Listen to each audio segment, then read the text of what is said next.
Joy is today's Advent theme. Joy. Rejoice in the Lord always. Again, I will say, rejoice. And yet our gospel reading starts off with John the Baptist calling the people who came to be baptised, "You brood of vipers," and various other names. I saw one of my translations called it, "You brood of snakes," which maybe sounds even worse. Not very joyful at all. Made me think maybe I should try that at the beginning of a baptism service. You know, the family all gathered round the font with the beautiful baby in the christening gown, and I could say, "Now, you brood of vipers, listen to me." Probably wouldn't go down too well. The poor old crowd come out to hear John the Baptist, and they're expecting good news. They'd heard this is the place to be, it's the place where everything's happening. They were going to get baptised and be renewed and, go out and save the world. But when they get there, first of all, he calls them vipers. And then he says, don't think just because you're descended from Abraham and Sarah, that gives you any rights. You're like trees that are going to be chopped down, roots and all. And then some very brave person in the crowd asks, well then, what should we do? What possible hope is there? Should we all just, go home and put our feet up and have another glass of wine? And then John's tone changes markedly. It's like he's a different person. He says, oh yeah, actually, sure, there's lots you can do. He says, if you have 2 coats, share one with someone who has none. And share your food as well. Okay, that we can do, sharing food with those in need through the food banks and the city mission, but also making food for friends who are ill or just because we love them. We can do that. And you know what? That really brings us joy.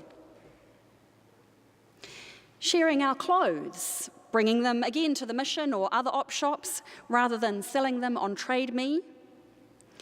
When I was Dean of Napier Cathedral, we had a thriving op shop until Trade Me came along, and then our sales really went down, and eventually the op shop had to close because we just simply couldn't pay the rent.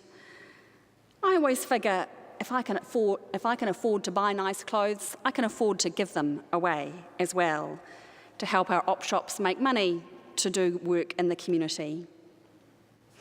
So giving away our coats and giving away our food, the crowd said, yep, we can do that. What next? Well, then the tax collectors come along. And of course, the tax collectors were seen as very wicked people. They colluded with the Romans and they stole money for themselves. And John says, that's okay, just collect the agreed amount, cut out the extortion, and you'll be all right. Today we might translate that to deal fairly with people, pay what they deserve. In employment terms, it might be pay a living wage, no 0-hour contracts. Don't always try and drive down the hardest bargain. If you're an employer, you find joy in treating people with respect and fairness and seeing them provide for their families. This we can do. And then the soldiers come next. And of course, soldiers in Jesus' time were also like the tax collectors, very hated because they worked for the Romans and they also extorted money. But they get the same instruction.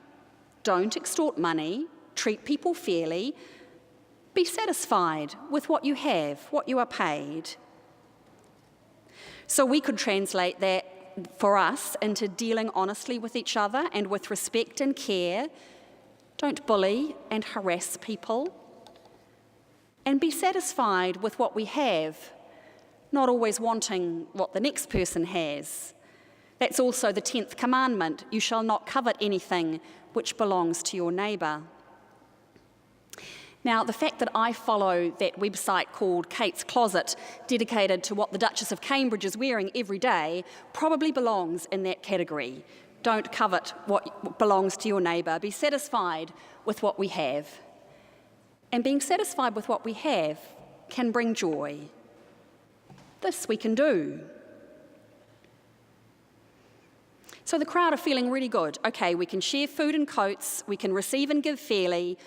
That is what will bring us joy. We can do that. And then all of a sudden, John the Baptist kind of changes back to his original character. He's back with fire and brimstone and warning them that they're the chaff that are going to be tossed into the fire.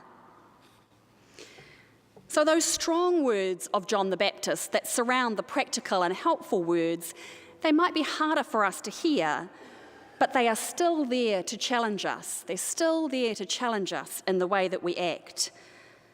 And I think they're challenging us to watch who we follow and be careful to who we listen to. The vipers of the Baptist day were probably the religious and political leaders who eventually asked for John's head on a platter. We might have voices like them in our religious and political world, although of course we would gain nothing from calling them vipers. But we can, though, think about who we listen to, and we can resist voices which want to give hate and voices which label and dismiss. I suppose the worst example of that this week in our politics is the unmentionable things that Donald Trump has said in the United States about people of Islamic faith. And then the many fundamentalist and so-called Christian leaders who are not far behind him. But we can kind of look at that far away and think, oh, well, that's over there. Does that really matter to us? But what about examples closer to home? This week we heard about the work that our security services are doing to follow those who might sympathise with ISIS. And women who might be ISIS sympathisers came up. And our Prime Minister John Key commented in relation to women who might be travelling to Syria, well, there's certainly a few women that have left, engaged in these weddings, effectively at the very last minute, and gone to Syria. And all of those factors would point to the fact that they are going as jihadist brides. Jihadist brides. I think that's a label that we don't need. Anjum Rahman, who's a leader of the Muslim community in Hamilton and who came here to speak at our Mandela evening recently, she commented in the media that to use such a term was fear-inducing and labels women who can easily be identified in our community by the way they dress, but who would never, ever be a sympathiser with ISIS.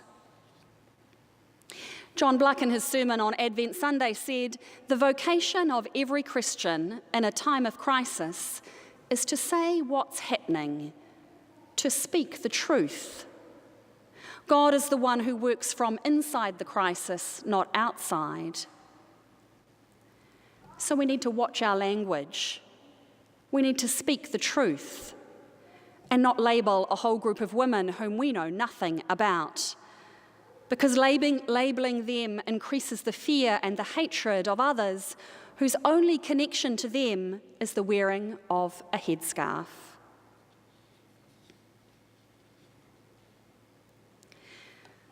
Christmas tends to be a time of year when we gather with family who we might not see all that often. And because we don't get to choose our family, we often end up in conversations that might be more varied than our usual dinner party conversations where, we get to invite people who think like us. I can think of times over the years when I've put up with racist or sexist comments and glossed over them for the sake of family.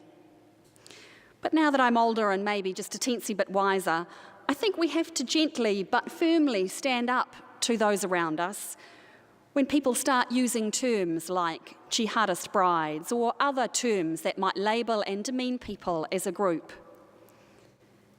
We need to be brave enough at the Christmas dinner table to say, hang on a minute, is that really the way we should be talking about people?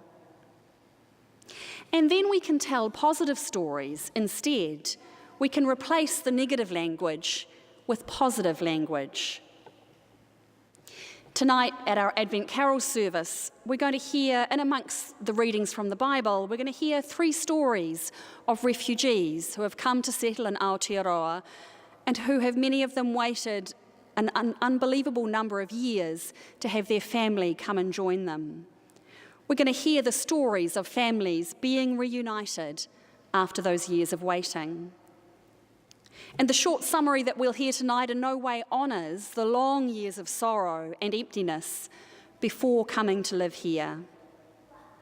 But I know that to hear those stories will inspire you and will give you new language and new words to replace the language of vipers in our media. It's for the same reason that we hear each Sunday in Advent the story of someone or a group of people supported by Christian World Service. This morning's story was about women living in coastal southern India, learning to develop their own micro-businesses and standing up for their rights and those of their daughters. Good, positive stories that need to be told. And we support Christian World Service in their work, and so we have the privilege of getting to hear those stories. And you've all been given a donation envelope again today, and I hope that you'll take that home with you and send a donation in. John the Baptist said, "Share your coats and your food, deal fairly and honestly with people." And that we can do. And we can call on our leaders to do the same. So where is that joy again? The joy is in the everyday, ordinary sharing of food and clothes and resources. Joy is in treating people with respect and with love. Joy is in hanging on to hope and looking for joy and telling stories of joy, even when our media is screaming fear and hatred at us. So tonight you'll hear the stories of Jonadab and Joseph and Mohammed, alongside the prophets Isaiah and Matthew and Luke. We've heard the Christian World Service stories of Tarak and his mother, Giselle, and the fisherwomen of India. What stories of joy are you going to tell at your Christmas table this year?